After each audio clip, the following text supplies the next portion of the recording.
Anotado aqui. Ô Becas, deixa eu aproveitar que tá a palavra contigo e perguntar pra você também. Você que, sei lá, é exposto a tanta coisa diferente lá pelo canal dos bitcoinheiros, etc. E, sei lá, tá na área há bastante tempo também, não tanto quanto o árabe, mas bastante tempo também. O que que te deixa mais autista com o Bitcoin?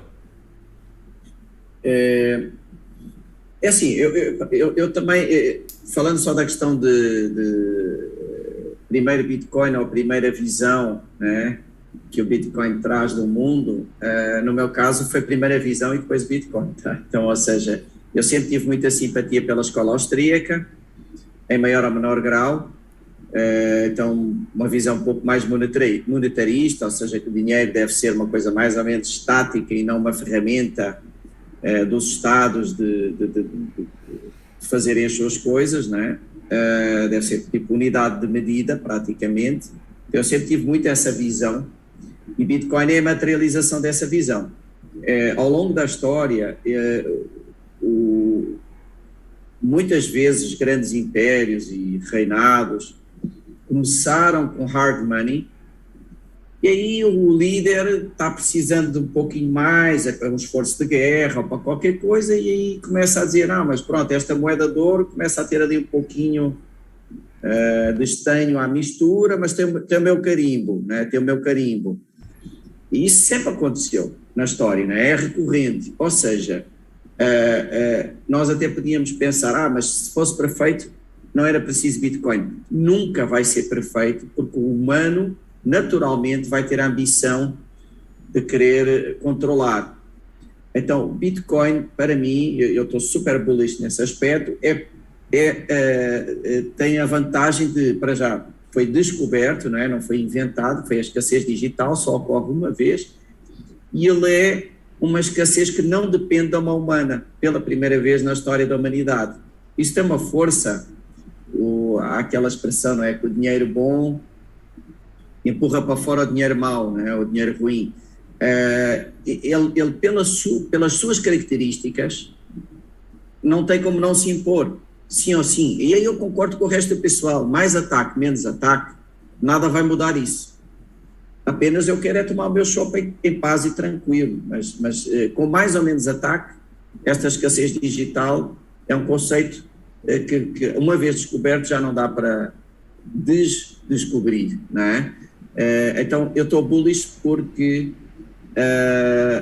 encontramos o hardest money da história da humanidade que não depende de intervenção humana para continuar assim. E só por isso eu acho que a hiperbitcoinização, no momento em que ele vai substituindo a pouco e pouco, como um buraco negro, tudo o resto, é inevitável. É só uma questão de tempo, pode ser mais, menos, mas vai ocorrer. E quando ocorrer, vai ser praticamente a única unidade monetária da Terra, né? Cara, eu vou te falar que essa foi uma das fichas que mais demorou pra cair pra mim, sabia? A ficha da escassez digital.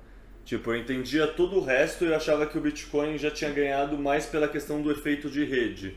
Mas esse argumento de que a escassez digital não pode ser replicada, então, portanto, se você acha que o Ethereum é melhor que o Bitcoin, vai surgir algo melhor que o Ethereum, vai surgir algo melhor do que esse algo melhor e que, portanto, nunca tem um negócio que separa.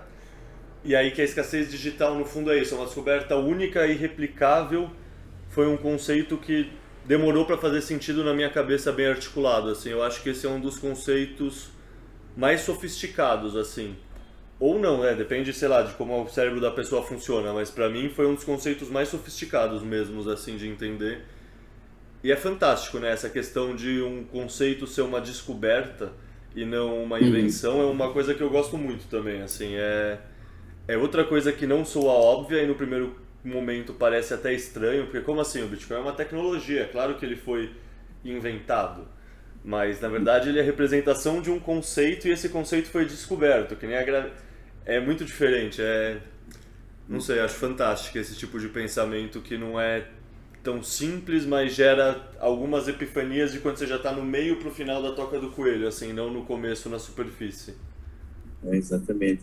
E repare, ele é escasso porque tem aquela emissão programada, mas também porque não permite a tal intervenção humana do rei que vai lá começar a adicionar metais menos nobres na sua moeda de ouro.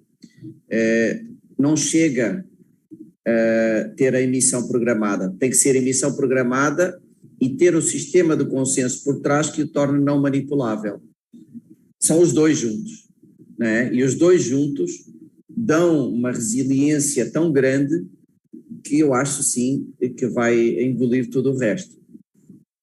E aliás, o próprio Michael Saylor tem essa visão, né? Na visão dele, o market cap vai ser 500 trilhões de dólares a dólar atual, não o dólar futuro, que não vai valer nada, o que daria uns 23 milhões de dólares atuais por cada Bitcoin, uma coisa assim. Porque ele acha que vai engolir não só Fiat vale menos que isso, né? Ele acha que vai engolir vários outros ativos do mundo.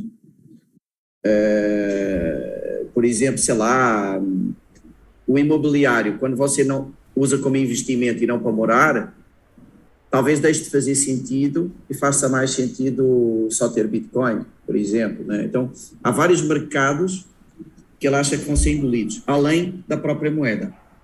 Isso é interessante, ele tem uma visão muito interessante do futuro do Bitcoin. E representaria mais ou menos 60% da riqueza da humanidade, o market cap. Cara, porque há algumas coisas que não dá para substituir. Eu vou te falar que eu concordo inteiramente com essa visão também.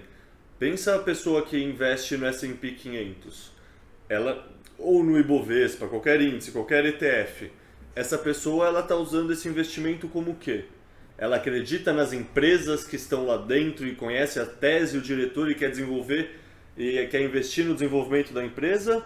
Ou ela quer só ter a sua store of value, ela quer ter sua reserva de valor? Da mesma forma, muita gente que compra quadro para quê? Tem muita gente que compra quadro como investimento, acreditando que, a arte sempre vai valorizar. Que nem você falou imóveis, tudo bem, o primeiro imóvel talvez você queira ter como um lar, mas quantas famílias não diversificam, em vez de ter só renda fixa, compram um imóvel para alugar? Esse é um imóvel que também é uma reserva de valor em primeiro lugar. Então eu concordo inteiramente com essa visão de que a gente não está olhando só o market cap do ouro, a gente não está olhando o market cap só das Fiats, a gente também olha o market cap de arte, a gente também olha o market cap de imóveis, a gente olha o market cap de paraísos fiscais. Não sei, tem vários market caps outros que a gente também tende a desmonetizar, por ser uma reserva de valor ideal. Então eu concordo inteiramente com essa tese. No fundo, uma coisa que sempre me deixava puto ouvindo o discurso de Faria Limer, assim, quando eu estava começando a estudar o Bitcoin, é que o pessoal falava: eu não consigo entender o Bitcoin e saber qual o valor justo dele porque não tem um fluxo de caixa, eu não consigo fazer um fluxo de caixa descontado. E qual é o fluxo de caixa do seu apartamento? Qual é o fluxo de caixa do seu quadro? Você não tem eles por causa disso? Do ouro. Do ouro, de caixa do ouro. É um argumento tão preguiçoso, assim, intelectualmente, que eu ficava de cara de ver gente séria fazendo esse argumento.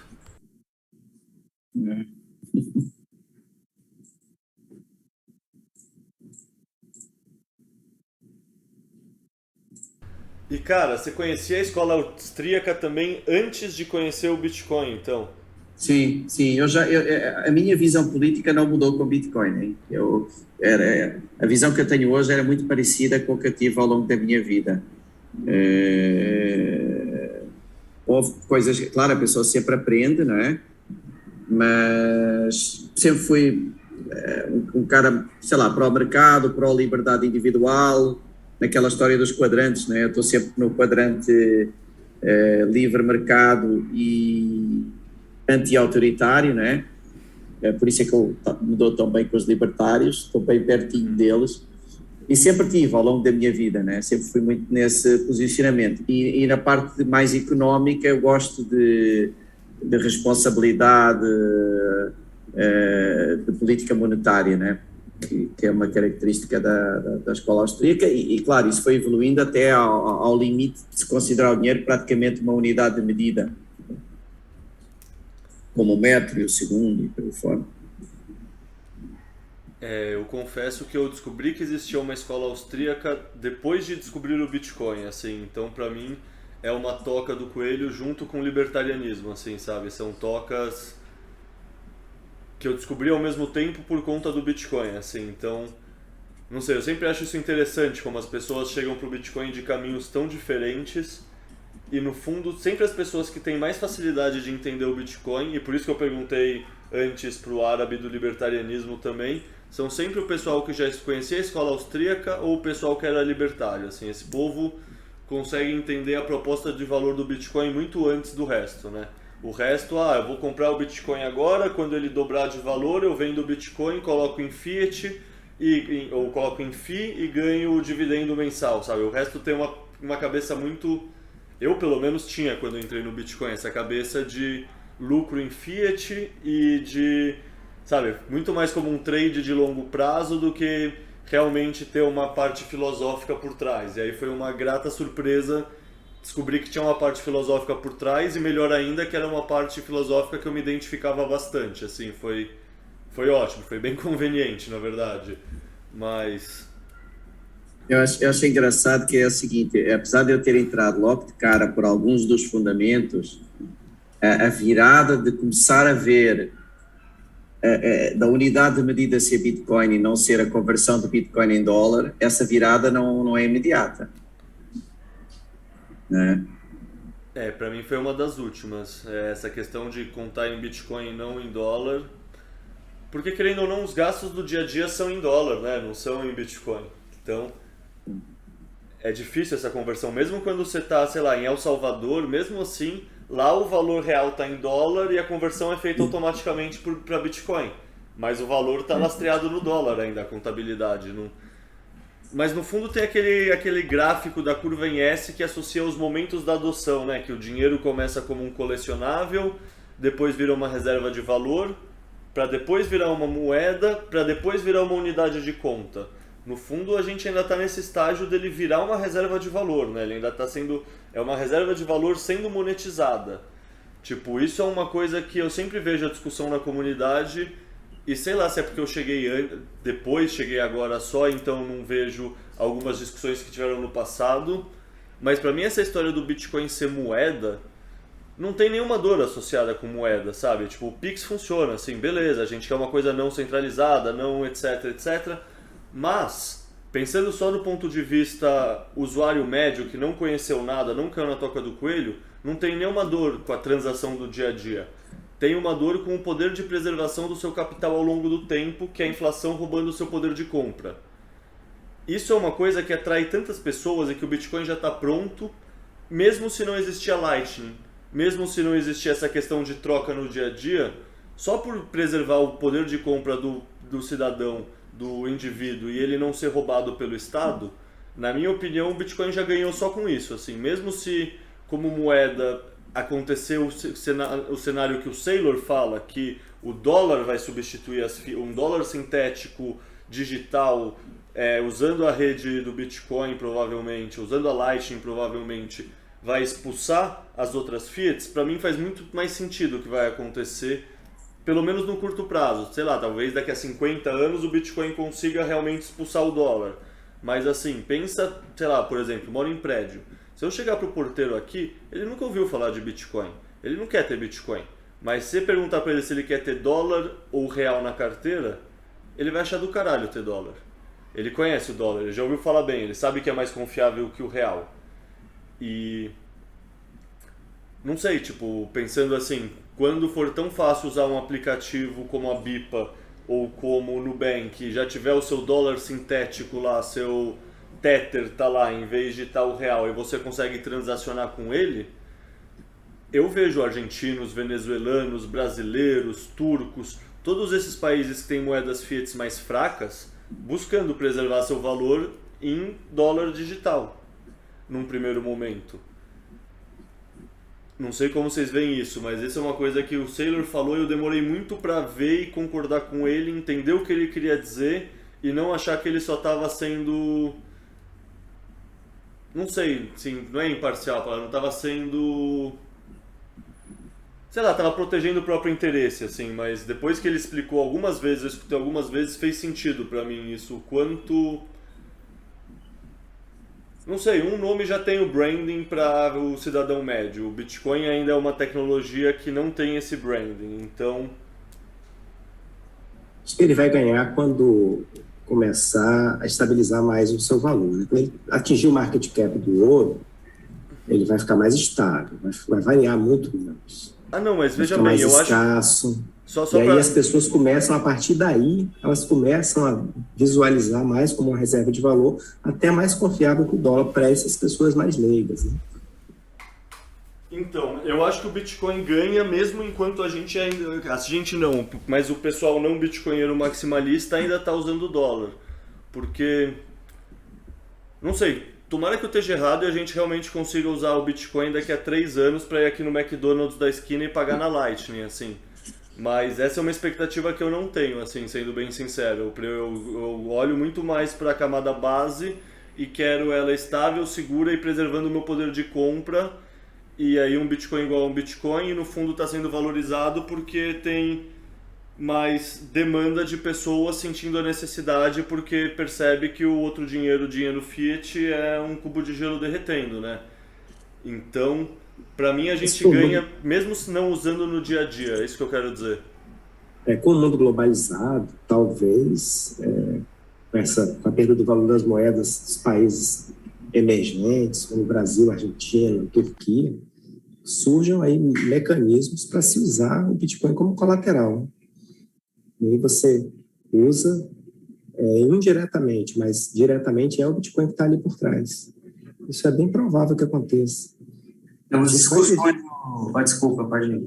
Foi Não, mal. pode falar, pode falar. Tem umas discussões antigas lá do Ralph Finney, né, com o Satoshi a respeito disso aí, que eles falam que em algum momento os bancos centrais eles vão começar a usar o Bitcoin como reserva, né?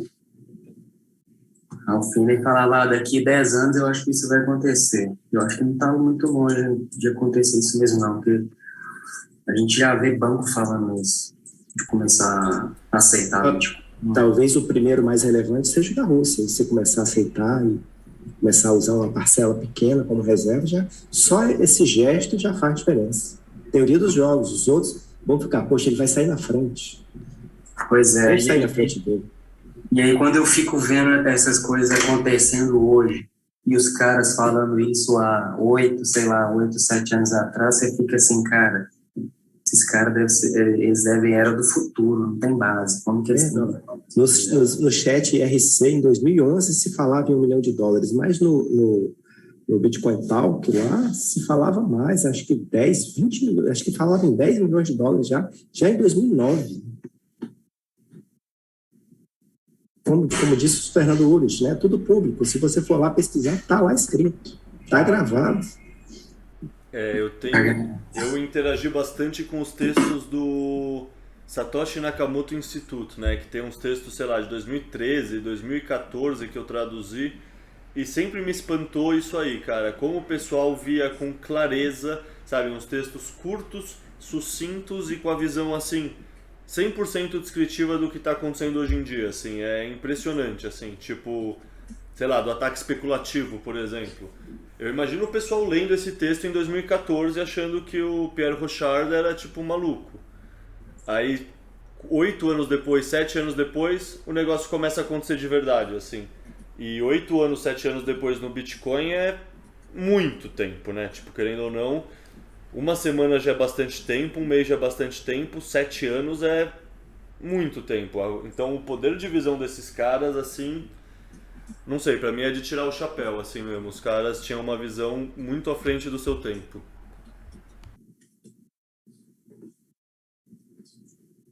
Tem que reler tudo que eles escrevem para a gente aprender mais.